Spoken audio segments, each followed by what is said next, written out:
तो आज की इस वीडियो में हम लोग जानेंगे कि भू संतुलन क्या है, और इसके आगे हम लोग ये भी जानेंगे कि एरिया के अनुसार भू संतुलन क्या है, जिसको आइसोस्टेट्स कहा जाता है, और प्राट के अनुसार क्या है भू संतुलन। तो इस वीडियो में पूरी बातें करेंगे, आप लोग बस वीडियो में बने रहें। इसकी आलोचना, उसके बाद शोध पद जो एरिया के द्वारा निकाला गया था, ये सभी चीज़ हम लोग इसमें पढ़ेंगे, ठीक है। तो सबसे पहले देखिए भू संतुलन क्या है। तो आपसे एक रिक्वेस्ट है कि प्लीज़ चैनल को सब्सक्राइब करके और शेयर ज़रूर से कर दें। जो भी मतलब आपके साथ बच्चे हैं या फिर आपके फ्रेंड्स हैं या फिर आपसे बड़े हैं, ये प्रॉपर बुक का नोट्स है। ये कहीं यूट्यूब से या फिर कहीं से भी नहीं लिया गया है ये नोट्स, ये प्रॉपर बुक का नोट्स है। जो मेन पॉइंट है वो मैंने लिखवाया है, और ये टॉपिक थोड़ा बड़ा है, और ये ज्योग्राफी ऑनर्स के बच्चे और सब्सिडरी के बच्चे के लिए, सभी के लिए। तो देखिए भू संतुलन क्या है। भू संतुलन शब्द ग्रीक भाषा के शब्द से बना है, आइसोस्टेट्स से लिया गया है।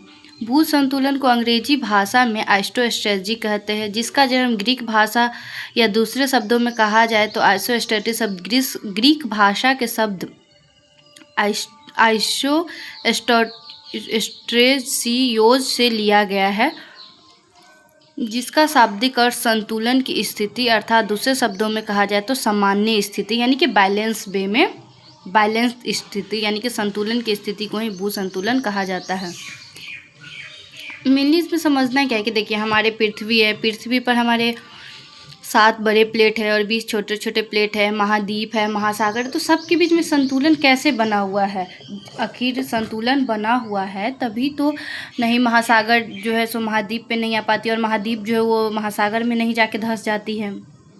बस यही सब है संतुलन, कि कैसे दोनों एक दूसरे जो प्लेट है वो कैसे आपस में संतुलन बना कर रहती है, जिसके कारण से हमारी पृथ्वी जो है, हमारी महाद्वीप, महासागर और भी जो छोटे छोटे कई सारे प्लेट है, वो सब कैसे बैलेंस वे में रहती है, जिसके कारण से पृथ्वी पर हमारा जीवन संभव है। तो देखिए भू संतुलन का पहले आप लोग इंट्रोडक्शन दे देना।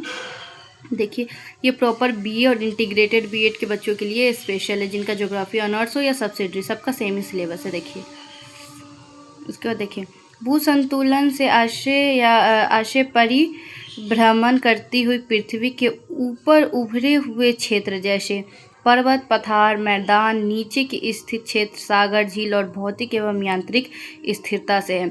हम बोले ना कि पृथ्वी पर पहाड़ है, पठार है, मैदान है, घर, ये सब के बीच में जो संतुलन है, इसी को कहा जाता है क्या, भू संतुलन। तो देखिए पहले आप लोग ये लिख लीजिएगा इंट्रोडक्शन में, उसके बाद फिर इंट्रोडक्शन के बाद ये लिखिएगा, उसके बाद फिर आगे ये लिखिएगा। आइसोस्टेट्स शब्द का सर्वप्रथम प्रयोग एक अमेरिकी भूकंप विज्ञानी तथा भूमिज्ञानी क्लेयर्स एडवर्ड्स डटन द्वारा किया गया था, लेकिन इस आइसोस्टेट्स की अवधारणा को विकसित करने के लिए एरिया एवं प्राट ने इसे आगे बढ़ाया था, यानी कि एरिया और प्राट के द्वारा ये आगे बढ़ाया गया था। अर्थात दूसरे शब्दों में कहा जाए तो इस आइसोस्टेट्स शब्द की अवधारणा को आगे एरिया और प्राट के द्वारा ले जाया गया था, यानी कि शब्द का प्रयोग तो किए थे कोई और, लेकिन एरिया और प्राट के द्वारा इस आइसोस्टेट्स शब्द को बहुत आगे तक ले जाया गया, क्लियरिटी से समझाया गया। तो यहाँ तक हो गया। अब ये बस है भू संतुलन किसे कहते हैं। अब देखिए आगे क्या बात है, आप लोग लिख लिए होंगे। देखिए एक पॉइंट ये, दूसरा ये, तीसरा ये। अब देखिए अब आगे के पॉइंट पे क्या कहा गया है। तो देखिए अब आगे के पॉइंट में क्या कहा गया है कि भू संतुलन क्या है एरिया के अनुसार, यानी एरिया और प्राट की अभी बात किए थे ना, तो एरिया के अनुसार क्या है ये भू संतुलन। सर जॉर्ज एरी एक अंग्रेजी गणितज्ञ थे। ये केवल गणितज्ञ ही नहीं थे, साथ ही ये खगोल शास्त्री तथा 7वें शाही खगोलविद भी थे। सर जॉर्ज एरी एक महान भूगोलवेत्ता थे। इन्होंने प्राट के विचार से असहमति जताई तथा प्राट के द्वारा जो भू संतुलन विज्ञान की अवधारणा दिया गया था, उस पर एरिया जी ने असहमति जताई और भू संतुलन को लेकर अपनी अवधारणा का प्रतिपादन किया। देखिए सर जो एरी थे वो प्राट के द्वारा जो भू संतुलन के बारे में कहा गया था, उस पर उन्होंने असहमति जताई, यानी कि उनके अनुसार से ये जो भू संतुलन की अवधारणा एरिया के अनुसार से वो सही नहीं थी, जो प्राट दिए थे। प्राट भी एक भूगोल विज्ञानी ही थे। तो उन्होंने क्या किया, एरिया जी ने फिर क्या किया कि अपने इस भू संतुलन जो की अवधारणा है उसको आगे बढ़ाया और अपनी अवधारणा का प्रतिपादन किया। देखिए आराम से आप लोग को दिखाई दे रहा है, आप लोग आराम से लिख लीजिए। देखिए जिसे सर यहाँ प्रतिपादन किया उसके बाद लिखिएगा, जिसे सर जॉर्ज एरी भी भू संतुलन की अवधारणा, जहाँ प्राट साहब का कहना था कि पर्वत पठार मैदान देखिए ये प्राट का क्या कहना था, उस पर असहमति जताए थे एरी साहब। तो प्राट के अनुसार क्या था भू संतुलन, देखिए जहाँ की अवधारणा देखिए, जिसे सर जॉर्ज एरी की भू संतुलन की अवधारणा, जहाँ प्राट साहब का कहना था कि पर्वत पठार मैदान अलग अलग खंडों में विभिन्न पदार्थों से बने हैं, वहीं एरी ने प्राट के विचारों का खंडन करते हुए अपने मत को दिया और कहा कि संपूर्ण भूपृष्ठ यानी कि संपूर्ण भूमि अर्थात कि भूमि, दूसरे भाषा में कहा जाए तो क्रस्ट, जो पृथ्वी का ऊपर का पार्ट होता है, और हिंदी भाषा में जिसे भू प्रॉपर्टी कहते हैं, वो एक ही पदार्थ के बने हुए हैं। एरिया जी कहते हैं कि जो क्रस्ट है वो एक ही पदार्थ के बने हुए हैं, और प्राट जी कहते हैं कि अलग अलग पदार्थ के बने हुए हैं। देखिए एक ही पदार्थ से बने हुए हैं, अतः इनमें विभिन्न स्तंभ यानी कि जैसे पर्वत पठार मैदान आदि के घनत्व को एक जैसा माना है, और प्राट जी ने एरिया जी ने क्या किया है, सबका घनत्व एक जैसा माना है इन्होंने सभी वस्तुओं के अलग अलग मोटाई के साथ समान घनत्व का समर्थन किया। ये क्या कहते हैं एरिया जी कि सभी जो क्रस्ट पे जो है भूप्रपट्टी पे जो सभी चीज़ है उसका क्या है, वो सबका जो है पदार्थ सेम है, उसका घनत्व भी सेम है, लेकिन उसका जो मोटाई है यानी ब्रेथ है वो अलग अलग। उन्होंने कहा कि जैसे आप लोग जानते हैं कि पृथ्वी की ऊपरी परत हल्के पदार्थ से बना है, अर्थात पृथ्वी की संरचना में जो ऊपर की परत है जिसे भूप्रपट्टी भी कहते हैं। देखिए वो कहते हैं कि ऊपरी परत जिसे भूप्रपट्टी कहा जाता है और अंग्रेजी भाषा में क्रस्ट कहा जाता है, वो हल्के पदार्थ सियाल से बना हुआ है जिसमें सिलिका एवं अल्मुनियम भारी मात्रा में पाया जाता है। एरिया का मानना है कि सियाल जो भूप्रपट्टी में पाया जाता है वो मेंटल के ऊपर तैरती रहती है, यानी कि देखिए ये भूप्रॉपर्टी जो है वो मेंटल के ऊपर क्या करती है, तैरते हुए रहती है। इसका अर्थ हुआ कि भूप्रॉपर्टी का घनत्व पूरी पृथ्वी, एक मिनट रुकिए, इसका मतलब हुआ कि कहाँ गया, इसका भूप्रॉपर्टी का घनत्व पूरी पृथ्वी पर एक समान है, यानी कि एक समान है तभी तो मेंटल पे तैर रहा है। अगर भूप्रॉपर्टी का घनत्व अगर कहीं भारी कहीं हल्का रहता तो कहीं पे पृथ्वी पूरा धंस जाती, पृथ्वी के लोग अंदर चले जाते। तो इसके कारण से एरिया जी का ये कहना था कि भूप्रॉपर्टी का जो घनत्व है वो एक है और मेंटल पे वो तैर रही है, लेकिन मोटाई तथा गहराई भिन्न हो सकती है। ठीक है, तो देखिए एरिया के अनुसार क्या है, मैं फिर से आपको दिखा देती हूँ, आप लोग लिख लेना। देखिए भू संतुलन क्या है एरिया के अनुसार, देखिए आराम से आप लोग लिख लेना, और प्लीज़ बिना सब्सक्राइब किए हुए लाइक किए हुए मत जाना, और आगे आप लोगों को किस टॉपिक पे वीडियो चाहिए आप लोग बता देना। दिखाई दे रहा है आप लोगों को। उसके बाद फिर यहाँ लिखिएगा ये एरिया के, उन्होंने पर्वत यानी माउंटेन श्रृंखला को स्थल मंडल भूप्रॉपर्टी का एक भाग के रूप में वर्णित कर दिया है। उन्होंने कहा है कि पृथ्वी श्रृंखला लावा की जो पृथ्वी के अंदर उपस्थित है उस पर तैर रही है। इनके अनुसार जो भी संघन सामग्री है वो लावा के ऊपर तैर रही, यानी कि मेनली इनका कहना था नैरे जी का कि जो मेंटल है उसमें लावा मैग्मा रहता है अंदर, जब वो बाहर निकलता है तो उसको लावा बोला जाता है। तो मैग्मा के ऊपर जितनी भी भू प्रॉपर्टी है सब तैर रही है। एरिया ने इसके लिए एक शोध पत्र भी जारी किया था। तो देखिए एरिया ने जो भी बात कही थी उसे अस्तित्व में लाने के लिए 1855 में एक शोध पत्र भी जारी किए थे।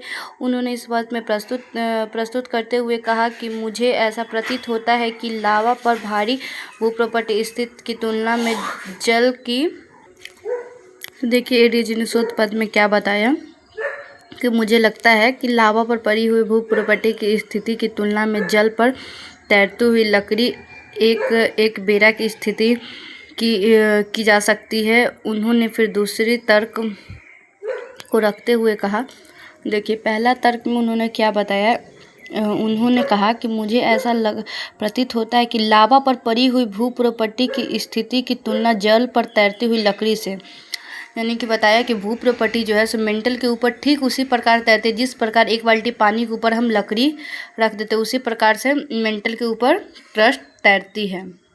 दूसरा एग्जाम्पल देते हुए उन्होंने बताया कि देखिए कि नाव जल में तैरते हुए अपना अधिकतम भाग डुबो देती है, यानी कि जब नाव पानी में तैरती है तो अपना अधिकतम भाग डुबो देती है। ठीक उसी प्रकार हिमालय भी सघन मैग्मा में तैरते हुए तथा अपना अधिकतम भाग मैग्मा में डुबो देती है। और भी भिन्न भिन्न उदाहरण के माध्यम से एरिये ने अपनी भूसंतुलन की अवधारणा को स्पष्ट करने का कोशिश किया है। कुछ इस प्रकार एरिये जी ने दो उदाहरण के साथ हम लोगों को भूसंतुलन की अवधारणा बताया। जैसे कि देखिए दूसरा एग्जाम्पल में उन्होंने क्या बताया कि जिस प्रकार नाव पानी में तैरती है तो नाव का क्या थोड़ा सा भाग क्या पानी में डूब जाता है, उसी तरह हिमालय, पहाड़, ये सब का क्या है, जब वो भी मैग्मा के अंदर थोड़ा सा डूबा हुआ उसका भी भाग रहता है। लेकिन ऐसा तो हो नहीं सकता है कि कोई भी भूगोलवेत्ता अपना ये अवधारणा दे किसी भी चीज़ के बारे में और उनका आलोचना ना हो। तो एरिये की भी भूसंतुलन की अवधारणा खूब जमकर की गई थी। तो देखिए ये प्रॉपर बुक का नोट से देखिए पृथ्वी के इनका आलोचना में फर्स्ट पॉइंट क्या है, पृथ्वी के संतुलन को समझाने में एरिये ने अपने उदाहरण का भरपूर उपयोग किया है। इसके बावजूद भी इनके सिद्धांत को आलोचनाओं का सामना करना पड़ा। इन आलोचनाओं में शामिल है, देखिए फर्स्ट क्या है, एरिये की अवधारणा के आलोचना का मुख्य कारण गतिशील प्रक्रियाओं को अनदेखा करना है। जैसे कि प्लेट गतिशीलता, ज्वालामुखी गतिविधि आदि को इन्होंने नहीं बताया था। इन्होंने बस बताया कि सब मतलब कि संतुलन में है, लेकिन ये नहीं बताया था कि प्लेट टेक्टोनिक नाम की भी कोई चीज़ होती है। पृथ्वी की जो 7 बड़ी प्लेटें हैं और 20 छोटी प्लेटें वो गति भी करती हैं, ज्वालामुखी की गति, सबको इन्होंने अनदेखा कर दिया था। फिर दूसरा आलोचना इनका यह है कि आलोचनाओं का कहना है कि ये गतिशील प्रक्रिया स्थलाकृति को महत्वपूर्ण रूप से प्रभावित करती है। इन्हें केवल आइसोस्टेटिक अवधारणा द्वारा समझाना पर्याप्त नहीं है। अब दूसरे दो आलोचक थे वो कहते हैं कि ये भूसंतुलन की अवधारणा को केवल स्थलाकृति के निर्माण और आकार को बस समझाने से ही हम लोग पूरी पृथ्वी की अवधारणा या पृथ्वी पर जो भी चीज़ मौजूद है उसके संतुलन को समझना ही पर्याप्त नहीं, इसके लिए और भी चीज़ चाहिए थी। इसके कारण से इनकी ये आलोचना हुई, इनकी भूसंतुलन की अवधारणा को एरिये की। अब तीसरा पॉइंट देखिए कि क्या और भी आलोचना हुआ इनकी ये भूसंतुलन की अवधारणा का। अब देखिए इनका तीसरा क्या है, एरिये का कहना था कि स्थलमंडल की परतें एक समान है, इसमें उपयोग होने वाली सभी पदार्थ समान है, लेकिन वास्तव में ये मत भूप्रपटी एवं मेंटल के वास्तविक विविधता का खंडन करती है। एरिये क्या कहते हैं कि सभी पदार्थ जो है ये अर्थ का जो लेयर है 3 वो सभी मतलब कि एक ही पदार्थ से बने हुए हैं, समान पदार्थ है। लेकिन जैसे कि देखिए क्रस्ट सीमा से बना हुआ है यानी कि सिलिकॉन एल्युमिनियम से, फिर मेंटल सियाल यानी कि फर्स्ट जो है वो बना हुआ है सिलिका मैग्नीशियम से, फिर सियाल यानी कि सिलिका एल्युमिनियम से, और क्रस्ट नीफे से बना हुआ है। तो एक समान कैसे हुआ, सब में तो अलग अलग रासायनिक पदार्थ प्रयोग हुए हैं। तो तीसरा ये हो गया इनका कि ये बताया था कि एक समान पदार्थ यूज होते हैं, लेकिन आप लोगों को पता है कि पृथ्वी का जो लेयर है वो अलग अलग रासायनिक पदार्थ से मिलकर बना हुआ है। अब चौथा देखिए क्या है, एरिये के मत को देखते हुए आलोचकों का कहना था कि आइसोस्टेटिक संयोजन को बेहतर समझाने के लिए स्थलाकृति की मोटाई, संरचना एवं रियोलॉजी के विचार कर उसे समझाने पर जोर देना होगा।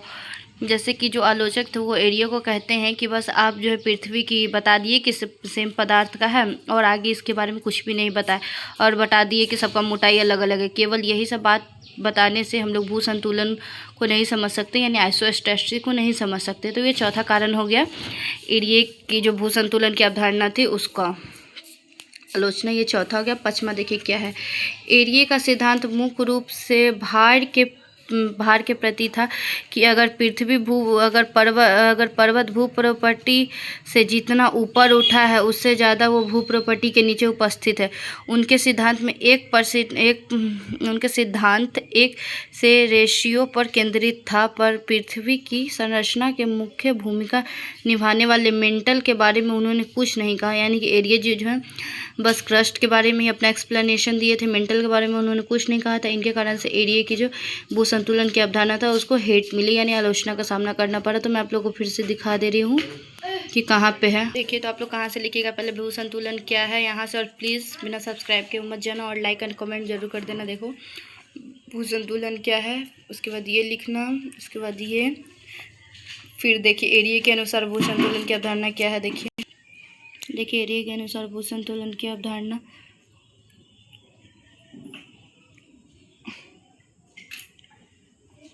देखिए ये एरिया के अनुसार ही है। फिर एरिया ने अपनी बात को समझाने के लिए एक शोध पत्र भी जारी किया था भू संतुलन को लेकर। वो शोध पत्र में उन्होंने एग्जाम्पल दिया था। देखिए एग्जाम्पल है एरिया की। दूसरा एग्जाम्पल, अब देखिए आलोचना में उन्होंने क्या क्या लिखा है। पहला आलोचना ये रहा, पहला आलोचना उनका ये रहा, दिखाई दे रहा है आप लोगों को, आराम से देखो। फिर दूसरा आलोचना ये रहा, तीसरा, चौथा, पाँचवा। ठीक है, तो बिना सब्सक्राइब के मत जाना, डोंट फॉरगेट टू सब्सक्राइब। तब तक के लिए बाय, मिलते हैं नेक्स्ट वीडियो में पार्ट के भू संतुलन की अवधारणा को लेकर।